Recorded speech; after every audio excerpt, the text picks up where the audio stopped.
పెనమలూరు నియోజకవర్గం కంకిపాడు, పెనమలూరు మండలాల్లో బుధవారం నిర్వహించిన ప్రతి నెల రెండో బుధవారం నిర్వహించే మండల పార్టీ సమావేశం ఆయా మండలాల మండల పార్టీ అధ్యక్షుడి అధ్యక్షతన నిర్వహించారు.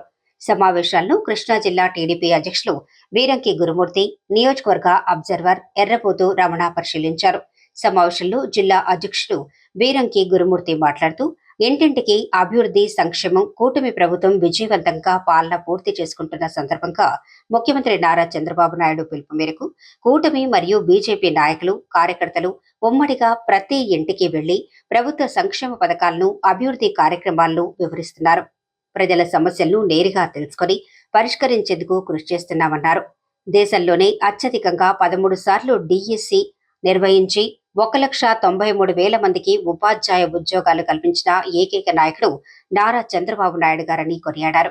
నిందితులకు, నేరస్తులకు కొమ్ము కాస్తూ వారి ఇళ్లకు వెళ్లి పరామర్శించే సంస్కృతి వైసీపీదని, అలాంటి పరిపాలనను ప్రజలు ఇప్పటికే తిరస్కరించారని స్పష్టం చేశారు.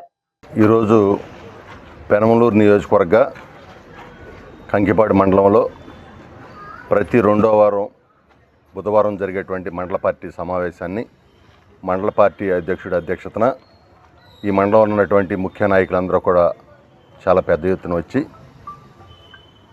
అనేక విషయాలను చర్చించడం జరిగింది. ప్రధానంగా ఈరోజు కూటమి ప్రభుత్వం 2 సంవత్సరాలు పూర్తి చేసుకున్న సందర్భంగా ఇంటింటికి వెళ్ళి ఈ కార్యక్రమాన్ని విజయవంతం చేస్తూ ఉన్నాం.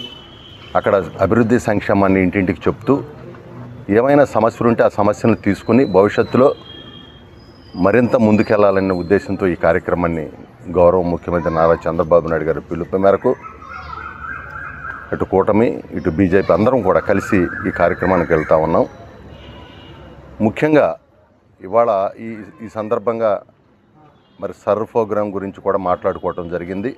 ఎందుకంటే రేపటి నుంచి ఫార్మ్ 8 ఏదైతే ఉందో ఒక ఇంట్లో ఉన్న ఫ్యామిలీ మెంబర్స్ వేరే చోట ఉంటే వాళ్ళందరినీ ఒక చోట తీసుకొచ్చేటువంటి విధానాన్ని కానీ ఇవన్నీ కూడా మాట్లాడుకున్నాం.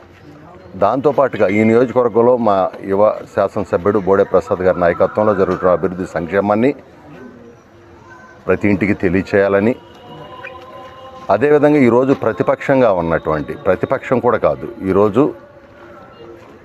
గతంలో 5 సంవత్సరాలు ఈ రాష్ట్రాన్ని పరిపాలిస్తే సర్వనాశనం చేసినటువంటి వైసీపీ ప్రభుత్వం రాష్ట్ర ప్రజలందరికీ కూడా తెలుసు వీళ్ళు పరిపాలనకు పనికిరానటువంటి వాళ్ళని. అందుకనే 11 సీట్లలో కూర్చోబెట్టారు. ఎంత విచిత్రం అంటే నారా లోకేష్ గారు 16,347 మందికి కోర్టులో అనేక కేసులు ఉంటాయి, అన్నీ క్లియర్ చేసి ఉద్యోగ కల్పన చేస్తే ఆయన రాజీనామా చేయాలంట. ఈ చేతగాని దద్దమ్మలో 5 సంవత్సరాలు పరిపాలిస్తే ఒక డిఎస్సిలో ఒక ఉద్యోగం ఇవ్వాల. బహుశా భారతదేశంలో 13 సార్లు డిఎస్సి తీసి 1,93,000 మందికి ఉపాధ్యాయులను తయారు చేసినటువంటి ఏకైక నాయకుడు భారతదేశంలో నారా చంద్రబాబు నాయుడు గారు. ఆయన ఒక్క మాట ఎవరిని ఆయన అంటాకి సరిపోలా, ఎవరు మాట్లాడాల.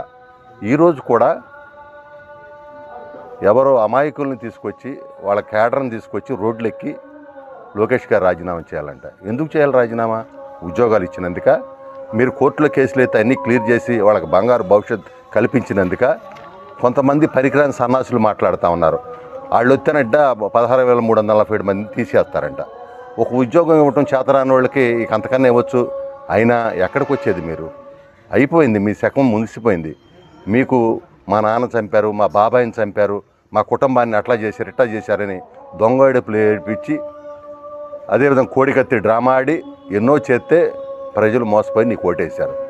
ఇవాళ నీకు ఓటేసిన పాపానికి రాష్ట్రం మొత్తం కూడా తాకట్టు పెట్టావు. దొంగల దోపిడిలాగా దొంగలాగా దోచేసుకున్నారు రాష్ట్రాన్ని మీరు.